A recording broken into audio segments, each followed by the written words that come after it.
Hello mga ka-PGL team, ngayon is ituturo ko sa inyo kung paano tayo maglagay ng picture doon sa Ribobit account natin or Ribobit back office.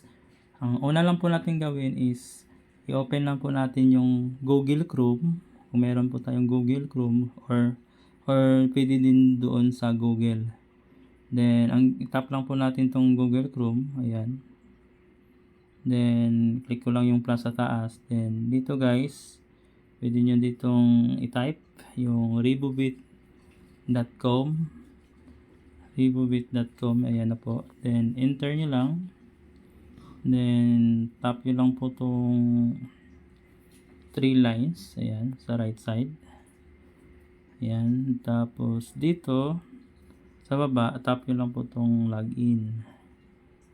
Pag tap nyo lang yung login, then ilagay nyo na yung username at password na binigay sa PGL admin.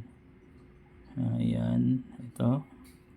Tapos pwede nyo itong itap itong remember me next time para automatic na siya sa sunod pag nag-login kayo. Then tap natin yung sign in. Then ayan, nandito na po tayo. Pag may nakita kayo ditong parang announcement, ang gagawin nyo lang is click nyo lang po yung X sa taas pag sa cellphone. Then dito naman para makapaglagay tayo ng picture dito sa banda na to, tap nyo lang po natin yung yung parang logo ng tao. Then punta tayo sa settings. Ayan, sa settings, ayan. Tap lang po natin yung settings, then ayan, meron na tayong nakikita ditong plus.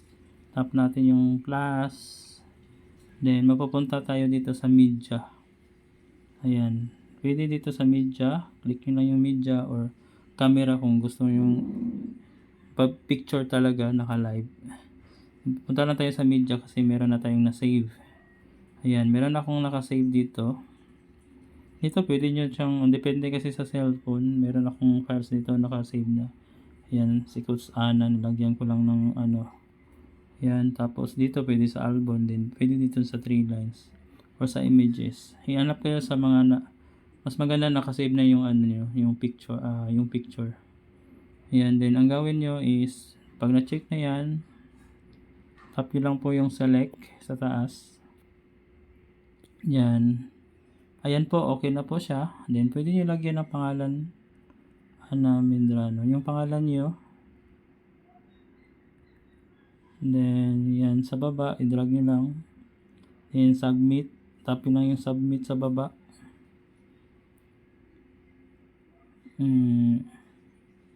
Ayan, updated na siya. O, nakikita nyo, meron na siyang starter account.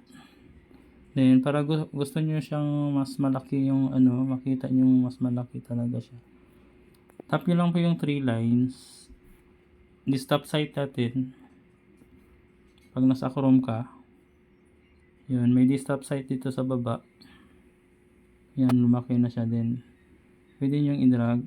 Balik kayo sa 3 lines din. Tap natin yung dashboard. Ayan. Explore nyo lang to dito sa gilid guys, yung menu. Para at least meron kayong alam. Ayan. Ayan, meron pang 50 days si Anab para mag-upgrade as silver or bronze. Then, ayan. Ayan lang po guys. Then, yun lang po.